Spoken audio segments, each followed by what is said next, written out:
Today, October 24th, marks United Nations Day, which recognizes the founding of the UN in 1945. Marking this special occasion, we're discussing what the UN has long fought for and pursued, the protection of human rights. We're joined by James Heenan this morning. Welcome to the program. Thank you very much. Happy to be here. Sure. According to reports, China 2 weeks ago forcefully sent back around 600 North Korean defectors who were detained in the provinces of Jilin and Liaoning. Why is it concerning that defectors have returned home? Well, the High Commissioner for Human Rights said to the Security Council last month that forcibly repatriating people to the DPRK puts them at real risk of things like torture, ill treatment, arbitrary detention and other serious human rights violations. So, and these risks have been documented for years by the UN. The High Commissioner has said, and we've said publicly, that the persistence of those sorts of risks mean that those people in China should be given immediate protection and not sent back. Right. The penalties and the risks those North Korean defectors may face could go as far as a death penalty. That's why it's so concerning. Now, South Korea has long condemned China's reported repatriation of North Korean refugees at the UN. How is then China's role important in stopping these grave human rights incidents? Well, the obligations, which is not just about China, it's about any country forcibly repatriating individuals to DPRK. All countries have an obligation under international law not to send people back to face these sorts of serious risks. And that obligation is what we call customary international law. It's an obligation that applies to all countries around the world.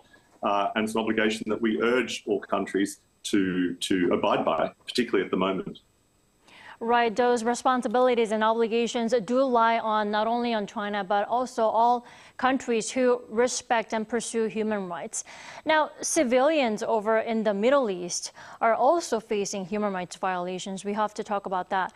How should countries or parties, involved in the Gaza war, especially Israel and Hamas, manage and ensure human rights? Well, it's a very different situation, but I mean, the key point is that human rights don't disappear during conflict. They continue to apply. There are some special rules during conflict about, as you've reported, protecting civilians and so forth. But the basic rights about the right to life, the right to food, those sorts of things, those sorts of rights continue during the conflict and they have to be upheld.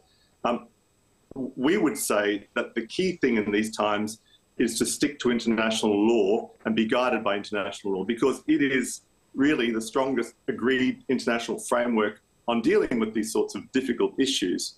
And when you have two competing narratives, as you do in any conflict, but particularly in this one, international law gives a sort of agreed, hopefully, an agreed framework for people to move forward, and also will lend some credibility to the process, because you're saying we're just following international law. So it's key for us that the law be followed. And the law isn't vague or unclear. It's very clear, very detailed, and very implementable.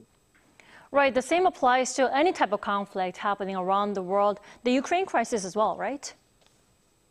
Every conflict. And there are basic rules, for example, very clear rules about in a conflict, you can't target civilians or civilian infrastructure. You can only target military and military infrastructure. So it applies globally, yes. Right, and global bodies like the UN and countries and representatives like you around the world have been actively voicing the importance of protecting human rights. Then how can we as ordinary global citizens really contribute to doing that? That's a question I get quite a lot. That's a hard one.